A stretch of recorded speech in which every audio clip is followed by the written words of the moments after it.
नमस्ते। Solid facts में आप सबका स्वागत। जैसा आप देख रहे हैं हेमंत सर हमारे साथ मौजूद हैं। बहुत स्वागत है सर आपका। आज एक बड़ा दिन था सर सुनवाई को। जिस तरीके से बिहार के लोगों को लेकर के बात हो रही थी कि उनके वोट का अधिकार छीनने की जो कोशिश है, जो साजिश है, उस पर सुप्रीम कोर्ट अपना फैसला देगा और वो संविधान के दायरे में रहते हुए शायद उनके वोटों के अधिकार को बचा दे। इस तरीके के कयास लगाए जा रहे थे। कल जिस तरीके से बिहार की सड़कों पर हुजूम उतरा था पहली बार देश में चुनाव आयोग के खिलाफ, उससे बहुत सारी तस्वीरें भी साफ हो गई थी। खैर, एक तो दर्शकों के लिहाज से जरा हम इस फैसले को आपसे समझेंगे कि फैसले में क्या रहा, दर्शकों के लिए क्या निकला, साथ में ये भी समझे कि चुनाव आयोग की जो विश्वसनीयता है वो कितनी बची रहेगी, अब रहेगी कि नहीं रहेगी। आज के इस पूरे सुनवाई में क्या कुछ निकल करके आया है। राम प्रकाश जी नमस्कार, आपको सारे दर्शक साथियों को। देखिए, जिस चीज पर पूरे देश की और दुनिया की, भारत के लोकतंत्र की एक्चुअल एक्टिविटीज पर ध्यान था, उस पर आज एक बहुत बड़ा फैसला आया है सुप्रीम कोर्ट का। और सुप्रीम कोर्ट ने दोनों चीजों में बैलेंस रखते हुए एक खास तरह का अंदाज अपनाया है। चुनाव आयोग ने जिस तरीके से विशेष पुनरीक्षण मतदाता सूचियों का शुरू किया है, उस पर सुप्रीम कोर्ट ने रोक नहीं लगाई है फिलहाल के लिए, और मामले की सुनवाई 28 जुलाई को फिर शुरू कर दी है, जबकि ड्राफ्ट लिस्ट 1 तारीख को आई है वोटर्स की। लेकिन सुप्रीम कोर्ट ने जो सबसे बड़ा कमाल किया है, जो धर्म संकट में फंसेगा चुनाव आयोग जिस खेल में, वो ये कि सुप्रीम कोर्ट ने कह दिया कि जब आप ये वोटर सूची बनाएंगे, फाइनल जब ड्राफ्ट बनाएंगे, तो उसमें आधार कार्ड, वोटर आईडी जो एपिक होती है आपकी, और राशन कार्ड को भी पहचान पत्र के रूप में माने। तो यहां से अग्नि परीक्षा शुरू होगी राम प्रकाश। और ये कैसे होगी, ये बहुत टेक्निकल सब्जेक्ट है, दर्शकों को समझना पड़ेगा। आपको ध्यान होगा जब ये ज्ञानेश कुमार और गुप्ता और इनके पूरे चुनाव आयोग ने जिस तरीके से ये घोषणा की थी पिछले महीने 24 तारीख को कि हम विशेष पुनरीक्षण करेंगे at the drop of the hat, बिना किसी को बताए, बिना कुछ एकाएक, तो उसमें 11 दस्तावेज किए थे कि जो आधार होंगे वोट लिस्ट में आने का 2003 के बाद वालों का। अब सुप्रीम कोर्ट ने कहा कि नहीं, इसमें ये 3 चीजें और जोड़िए। वो 3 चीजें हैं आधार कार्ड, वोटर पहचान पत्र और राशन कार्ड। हालांकि चुनाव आयोग के जो वकील थे मिस्टर राकेश द्विवेदी, उन्होंने आखिरी पल तक बहुत हाथ पैर मारे कि किस तरीके से राशन कार्ड का नाम ना आए, लेकिन सुप्रीम कोर्ट ने नहीं माना और ऑर्डर में लिख दिया उसको कि राशन कार्ड भी उसको एंटरटेन किया जाए, उसको पहचान पत्र माना जाए प्रथम दृष्टि। अब क्या है, अब संकट क्या है राजीव अपना क्या नाम है ज्ञानेश कुमार और चुनाव आयोग के लिए, कि अभी तक ये दावे ये कर रहे हैं कि हमने बहुत बड़े पैमाने पर फॉर्म ले भी लिए हैं वापस वोटरों से और बहुत बड़े पैमाने पर अपलोड भी कर दिए। अब सुप्रीम कोर्ट ने कह दिया कि इन तीनों डॉक्यूमेंट्स को भी कंसिडर किया जाए, यानी कि जो कवायद ये लोग कर चुके थे वो सारी कवायद अब इनको दोबारा करनी पड़ेगी। अगर आपने आधार कार्ड दे दिया है तो अब ये मना नहीं कर सकते। अब अगर आपने एपिक दिया है, पहले तो ये नहीं कंसिडर कर रहे थे उसको, लेकिन अब तो इनको करना पड़ेगा। और ऐसे ही राशन कार्ड का है। तो इनकी असली चुनौती, जैसे मैं कल कह रहा था, अब शुरू होगी कि जिस तरीके से चीजों को सिलेक्टिव कर रहे थे ये, वो सारे का सारा अब इनका खेल फंस गया है। अब इनको सारी कवायद बहुत बड़े पैमाने पर करनी पड़ेगी और इतनी बड़ी संख्या में फॉर्म्स को वापस लाना, इतने डॉक्यूमेंट्स को वापस लाना, उनको स्क्रूटनाइज करना, उनको अपलोड करना और उसके बेसिस पे ड्राफ्ट लिस्ट बनना, ये इतना बड़ा काम होगा जिसको व्यवहारिक तौर पर संभव नहीं है, प्रैक्टिकली पॉसिबल नहीं है, चाहे आप दिन रात लगा लें। आपको ध्यान होगा पिछली बार जितने बार भी पुनरीक्षण हुए हैं उनमें 8 से 9 महीने का समय लगा है। इस बार इन्होंने 1 महीने की टाइमलाइन दे करके जिस तरीके का सीन क्रिएट किया, पूरे देश में अफरा तफरी फैलाई, खासतौर पर बिहार में, और कल आपने देखा पूरा बिहार सड़कों पर आ गया। तो उसमें अब इनकी जान सांसत में आएगी कि ये आज तो सुप्रीम कोर्ट से स्टे से तो बच गए, एक तरीके से अपनी इज्जत तो बचाने में कामयाब रहे, लेकिन जो चुनौती आने वाली है कि इसको सफलतापूर्वक कैसे करेंगे। 1 अगस्त को ये आनी है ड्राफ्ट सूची और 28 जुलाई को सुप्रीम कोर्ट ने उससे पहले इनको 3 सवाल दे दिए और तीनों ही सवाल व्यवस्था के सवाल हैं। पहला सवाल तो ये किया कि क्या आपको at the drop of hat इस तरीके का विशेष गहन परीक्षण कराने की निर्वाचन आयोग को शक्ति है या नहीं, अधिकार है या नहीं। दूसरा सवाल सुप्रीम कोर्ट ने जो फ्रेम किया सारी पिटीशंस के बेस पे कि निर्वाचन आयोग द्वारा जो अपनाई गई प्रक्रिया है क्या वो संविधान सम्मत है या नहीं, कि आपने जिस तरीके से इसको किया, और इसकी जो समय सीमा थी। तीसरा सवाल सुप्रीम कोर्ट ने यह कहा कि नवंबर में बिहार विधानसभा चुनाव से ठीक पहले इसकी क्या जरूरत थी। यह सवाल सबसे महत्वपूर्ण है, इसको जस्टिफाई करना बड़ा मुश्किल होगा। उन्होंने कहा कि इसके आज से 1 हफ्ता के भीतर काउंटर एफिडेविट इन सवालों पर इलेक्शन कमीशन फाइल करे और कोई रिजवाइंडर होगा तो 28 से पहले सारी पार्टियां ज्वाइन वो करें उसमें, और 28 जुलाई को इस मामले में सुप्रीम कोर्ट दोबारा से सुनवाई करेगा। तो यानी कि चुनाव आयोग बहुत बुरे तरीके से फंस गया है। अभी तक तो ये सारे कागजी दावे कर रहे थे, अखबारों में अपने जो आपका ये पॉमेरियन मीडिया है, जो मर्जी आए छपवा रहे थे, कर रहे थे, विपक्ष का मजाक उड़ा रहे थे। लेकिन अब जब सुप्रीम कोर्ट की बात आएगी तो आपको मेरिट्स में जवाब देना पड़ेगा। और आज आपने हियरिंग देखी होगी, 3.25 घंटे तक मैंने एक एक शब्द उसका सुना। चुनाव आयोग के जो वकील थे, बेशक वो स्टे रखवाने से बच के स्टे कोई मांग भी नहीं रहा था उस तरीके से, जो अपेलेंट्स थे वो स्टे मांग भी नहीं रहे थे एक्टिवली। लेकिन अब जो उन्होंने वहां इतने बड़े बड़े दावे कर दिए, अब 28 जुलाई की हियरिंग में उनकी पोल खुलेगी जब इसकी प्रोग्रेस फाइल करोगे आप। क्योंकि सुप्रीम कोर्ट की दोनों जजेस जो थे, उन्होंने बहुत पर्टिनेंट और स्पेसिफिक सवाल पूछे, बहुत रेलेवेंट सवाल पूछे, और उसको जवाब ये इधर उधर करते रहे। और सबसे बड़ा सवाल ये आया राम प्रकाश जी कि नागरिकता तय करने का अधिकार गृह मंत्रालय का है, चुनाव आयोग का नहीं है, फिर आप उसके डोमेन में क्यों जा रहे हो। और ऐसे तमाम सवाल जो है जो दोनों जजेस ने पूछे हैं, चाहे वो जस्टिस सुधांशु धुलिया हो, चाहे जस्टिस जयमाला बागची हो, बहुत ही स्पेसिफिक सवाल पूछे, और उस पर लगातार इलेक्शन कमीशन के लोग फंबल करते दिखाई दिए। हालांकि इलेक्शन कमीशन की तरफ से बहुत सीनियर वकील वहां पर मौजूद थे, उसके बावजूद भी ज्यादा जो सुनवाई थी वो राकेश द्विवेदी और बाकी लोगों ने। बिल्कुल। लेकिन अब एक चीज जो मुझे दिखी सर, पहली चीज, जब आधार कार्ड, वोटर आईडी कार्ड और राशन कार्ड, अगर ये तीनों चीजें मान्य हो गई तो क्या इसको जनता की पहली जीत मान ली जाए, क्योंकि ये ऑर्डर में लिखा हुआ है। यस, इसीलिए आपने देखा जब ऑर्डर लिखवा रहे थे, ऑर्डर लिखवाने में भी बहुत समय लगा। ऑर्डर तो 5 पैरे का ही है, लेकिन सारे के सारे वकील जो भी थे दोनों पक्षों के, वो बहुत प्रोएक्टिवली इंटरवीन कर रहे थे। जब जस्टिस धुलिया ने कहा कि ये है ये, तो उन्होंने अभिषेक मनु सिंघवी ने कहा नहीं सर, आप इसको मेंशन कीजिए इन तीनों चीजों को, that will be more pertinent. तो उन्होंने इन तीनों चीजों को मेंशन कर दिया। अगर मेंशन नहीं होता ऑर्डर में तो इलेक्शन कमीशन फिर बच जाता। असली खेल तो राम प्रकाश जी था ही वो ना। देखिए 87% लोगों के पास आधार कार्ड है। आधार कार्ड को तो चुनाव आयोग मानने को तैयार नहीं, वोटर आइडेंटिटी कार्ड वालों को तो मानने को तैयार नहीं, राशन कार्ड को तो मानने को तैयार नहीं। और जो चीज लोगों के पास 2.5% पासपोर्ट है, 14.7% मैट्रिक के सर्टिफिकेट है, उनको मानने को तैयार चुनाव आयोग। तो इससे उनकी मंशा झलकती थी कहीं ना कहीं कि जो जो उपेक्षित वर्ग है, जो कमजोर वर्ग है, उनके वोट के अधिकार पर कहीं ना कहीं तलवार लटक रही थी। इसलिए सुप्रीम कोर्ट ने रह रह करके तमाम मुद्दों पर वहीं पर घेरा इनको जाकर के जहां इनकी कमजोर नब्ज थी, और ये उस ऑर्डर में ये चीज आने से रोक नहीं पाए तमाम प्रयासों के बावजूद। इंटरेस्टिंग चीज क्या है कि जो सॉलिसिटर जनरल है तुषार मेहता साहब, वो भी आपको पता है वर्चुअली जुड़े इससे। हालांकि उन्होंने आज बहुत ज्यादा इंटरवीन नहीं किया उस शक्ल में, क्योंकि matter was between election commission and the parties, जो भी एफिलेट्स थे। और उसमें उसके अलावा जो साथ थे, के वेणुगोपाल जैसे सीनियर एडवोकेट थे, राकेश द्विवेदी थे, मनिंदर सिंह थे, ये इलेक्शन कमीशन की तरफ से थे। और अपीलेंट की तरफ से भी अगर आप देखेंगे तो गोपाल शंकर नारायण थे, कपिल सिब्बल थे, अभिषेक मनु सिंघवी थे, वृंदा ग्रोवर थी। बहुत नेल बाइटिंग एक तरीके से कह सकते हैं आप आर्गुमेंट। और जो सवाल जिन पे मैं आप और पूरे देश चर्चा कर रहे थे, उन्हीं सवालों को कहीं ना कहीं सुप्रीम कोर्ट ने चुनाव आयोग से पूछा। और वो सवाल अगर आप सुनेंगे तो आपको लगेगा कि सुप्रीम कोर्ट बिल्कुल सही दिशा में था। उन्होंने कहा कि प्रक्रिया में आपकी कोई बुराई नहीं, मतदाता सूचियों में सफाई होनी चाहिए, कोई समस्या नहीं है, लेकिन क्या ये काम कई महीने पहले नहीं कर लेना चाहिए था। अब जब चुनाव 4 महीने पहले रह गए तो सुप्रीम कोर्ट ने बड़ा स्पेसिफिक सवाल पूछा। फिर उन्होंने कहा कि नागरिकता की जांच का जो काम है वो होम मिनिस्ट्री का है, आपका थोड़ी है उसमें, आप उसमें क्यों जाते हैं, उसकी अपनी एक न्यायिक प्रक्रिया है नागरिकता की। साथ ही उन्होंने कहा कि जो जनप्रतिनिधि कानून है उसमें नागरिकता का प्रावधान है, लेकिन ये चुनाव से ठीक पहले कैसे कर सकते हैं आप, इसको आपको जांचने के लिए पहले समय देना चाहिए था, लोग भी अलर्ट होते, लोग उस प्रक्रिया का हिस्सा होते। At a drop of a hat how can you do it. तो बहुत ही महत्वपूर्ण सवाल उन्होंने पूछा। फिर सुप्रीम कोर्ट ने कहा कि आपने इतनी देरी क्यों की, यदि ये करना ही था तो ये शुद्धिकरण का काम है, ये आप कई महीने पहले करते, और अकेले बिहार में क्यों कर रहे हैं, पूरे देश में क्यों नहीं कर रहे। बहुत ही पर्टिनेंट सवाल, रेलेवेंट सवाल। तो उन्होंने कहा कि 1 नवंबर से पहले के राज्य के चुनाव में इस तरह की कवायद कहीं ना कहीं समस्या को बढ़ा देगी, लोगों का विश्वास डगमगा जाएगा। और बागची ने तो यहां तक कहा कि हम ईसी जैसी संवैधानिक संस्था के काम में हस्तक्षेप करने से जनरली कतराते हैं, जस्टिस जयमाला बागची ने कहा।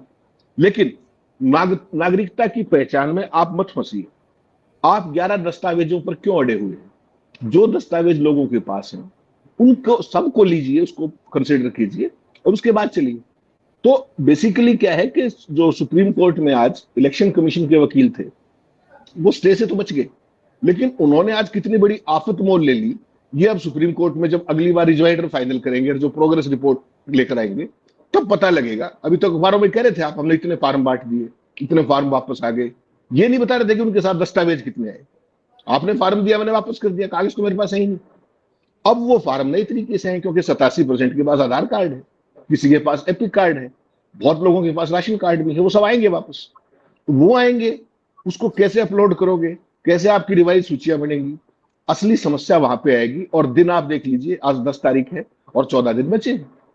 इन 14 दिनों में इतनी कवायद, और अगर मान लीजिए आज स्टे नहीं हुआ, तब हो गया, तो फिर क्या फेस बचेगा, ये भी चीज सोचनी पड़ेगी।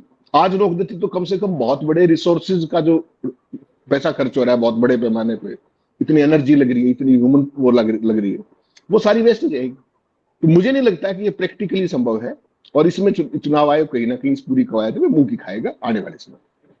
सर लेकिन अब एक चीज जो बहुत जिसकी चर्चा चल रही थी, जो आरोप लग रहे थे, उन आरोपों का क्या होगा, उन सवालों का क्या होगा जिसमें ये कहा जा रहा था कि भारतीय जनता पार्टी के 40-50 लाख वो वोटर्स बिहार में भी बढ़ाए जाएंगे जिन्होंने हरियाणा, महाराष्ट्र, दिल्ली जैसे राज्यों में खेल किया। तो अब वो वोटर्स, उन वोटर्स का क्या होगा, और अगर ये खेल नहीं हो पाया तो फिर बिहार इलेक्शन का क्या होगा, ये भी एक बड़ा सवाल है।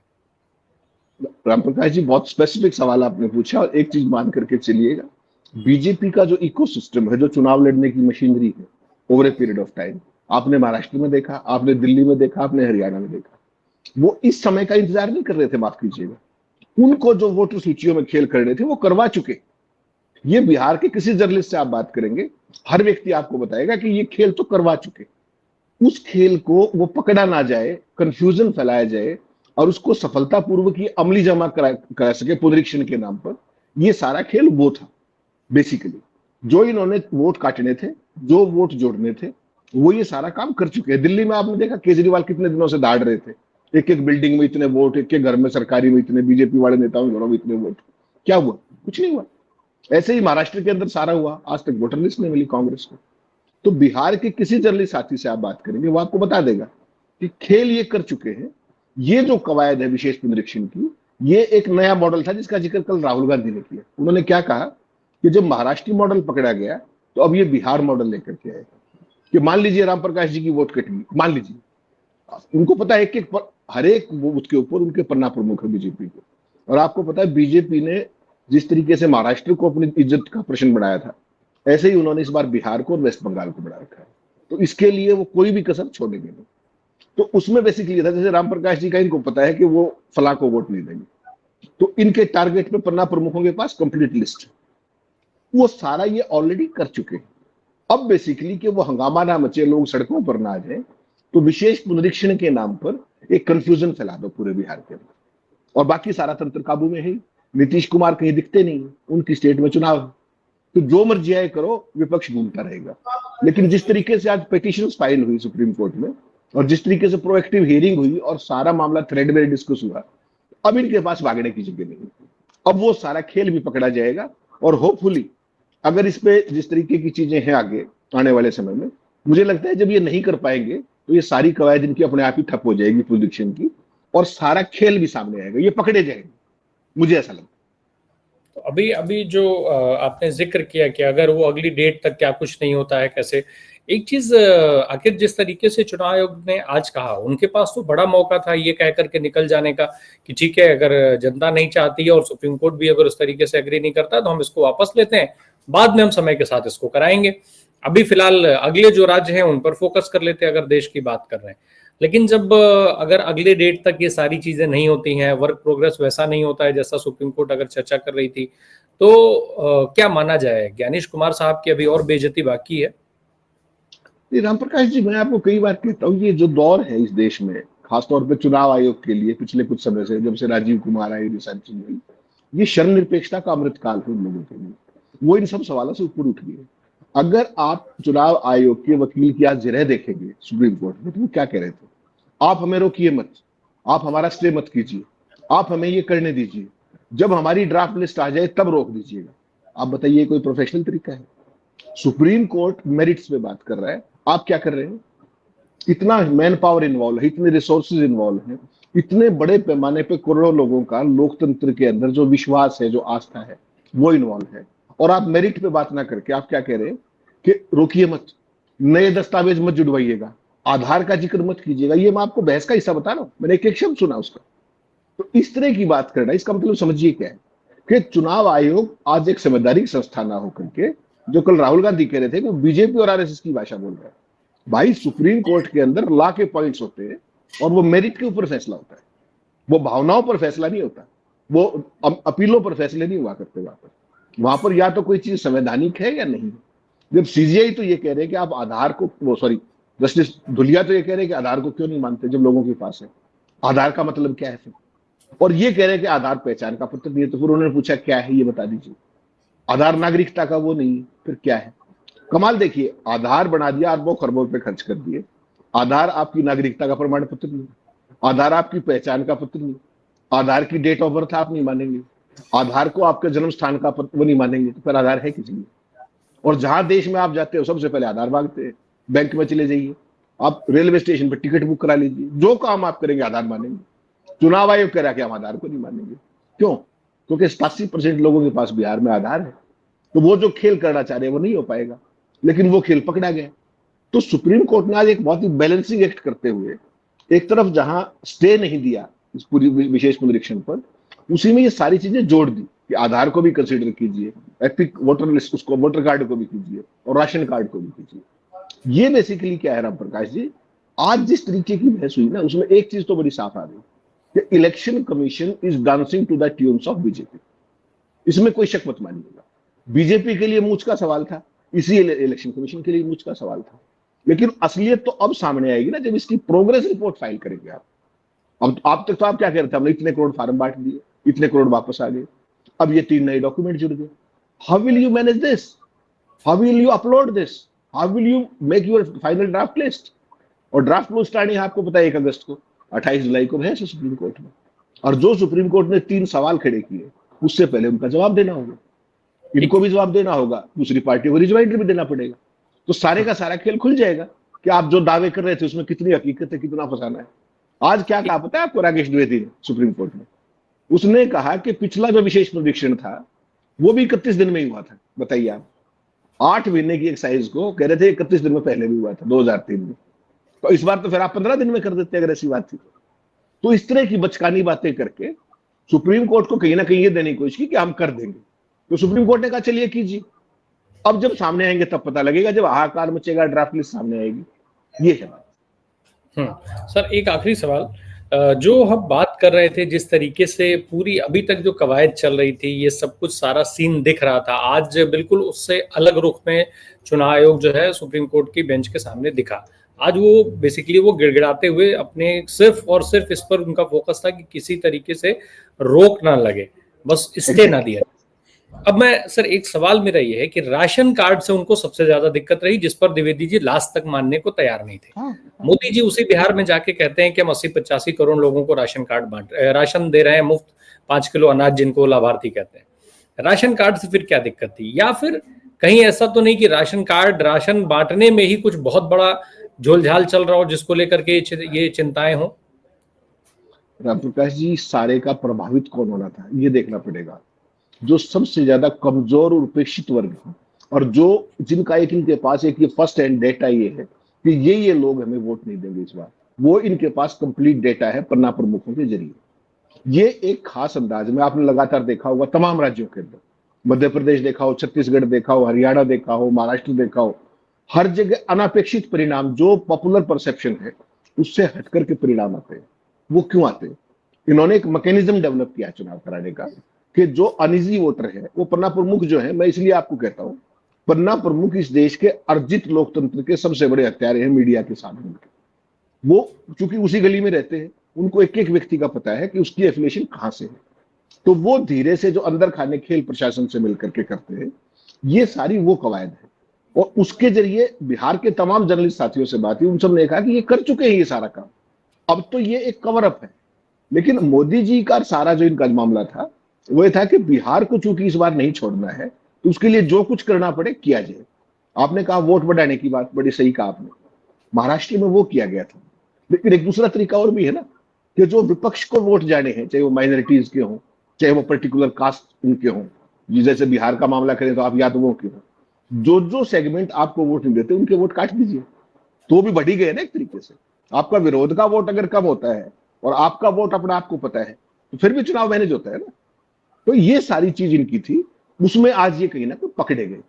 और अब इनकी असलियत अग्नि परीक्षा तब होगी जब ये ड्राफ्ट सूचियां सामने आएंगी, तब हाहाकार मचेगा। असली बात तो वो है ना, जब ड्राफ्ट सूची बाहर आएगी।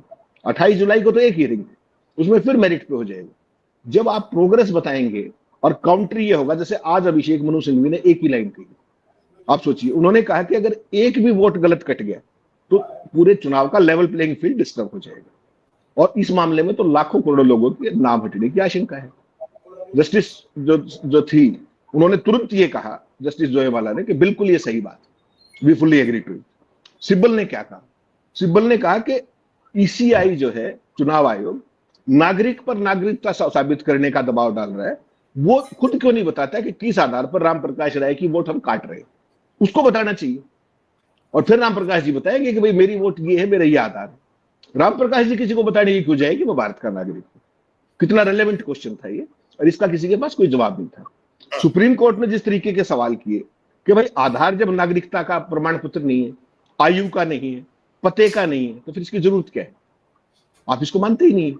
इसमें बायोमेट्रिक्स है, इसमें हर सरकारी योजना के लाभार्थी, बैंक वेरिफिकेशन, फोन कनेक्शन, हर जगह तो जरूरी है।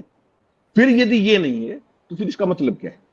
तो इस तरह के बहुत महत्वपूर्ण सवाल उसके अंदर आए, और जिसका जवाब बेसिकली क्या था कि जो वकील थे अपने चुनाव आयोग के, उनका एक ही पर्पस था, स्टे ना हो और नए डॉक्यूमेंट ना जुड़े। क्योंकि नए डॉक्यूमेंट बहुत स्टाइल से वो किए गए थे कि हम इसको, आधार को नहीं मानेंगे, चुनाव पहचान पत्र को नहीं मानेंगे, राशन कार्ड नहीं मानेंगे।